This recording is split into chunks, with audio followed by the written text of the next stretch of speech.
Hey, what's going on, everybody? This is Mike with RetroGameFix.com. We're back again, keeping the Sega Master System marathon rolling. Today, I will be giving a review on Columns. Let me first say that, let me start out this way.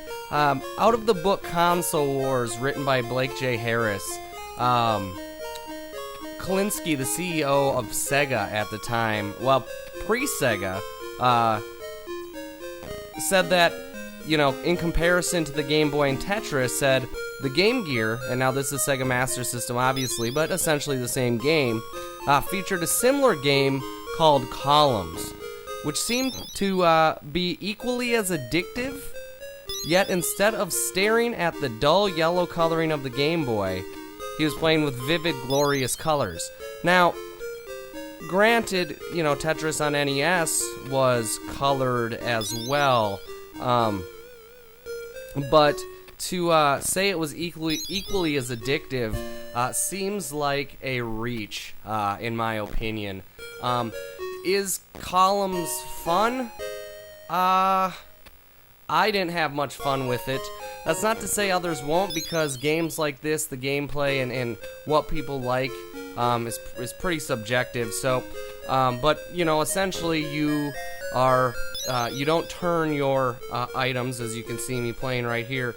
You just kind of scroll through a variety of colors in order to match colors and to get combos of 3, which will then eliminate the line and so on and so forth. Very similar to Tetris, other than you're using colors and combos of 3. One part that came up later in the book about Columns, Klinsky noted that each time someone snickered at Sega's underwhelming roster of games, he shrugged, or they shrugged or referred to Columns as the retarded version of Tetris. Now, I don't know if I would be quite as crude as those people that were saying that to him, but I would say that I personally, like I said, don't think it's very fun.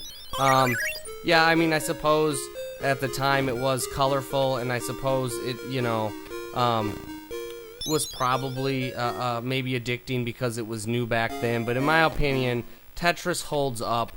This game doesn't, and it's hard to do a review of Columns without making that comparison, again, in my opinion.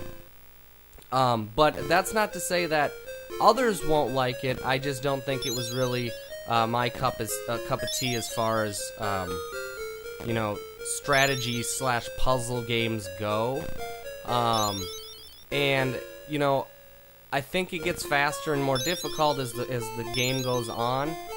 I just got so bored of it, even within the 10-20 minutes that I played it. I didn't want to go any further, and upon dying, I didn't want to play it anymore. So, I would probably give Columns a 2 out of 5, based on the fact that it did bring something new to the puzzle strategy, kind of the puzzle genre, but it's very forgettable, in my opinion. So, again, there's Columns, RetroGameFix.com. Our Sega Master System marathon continues.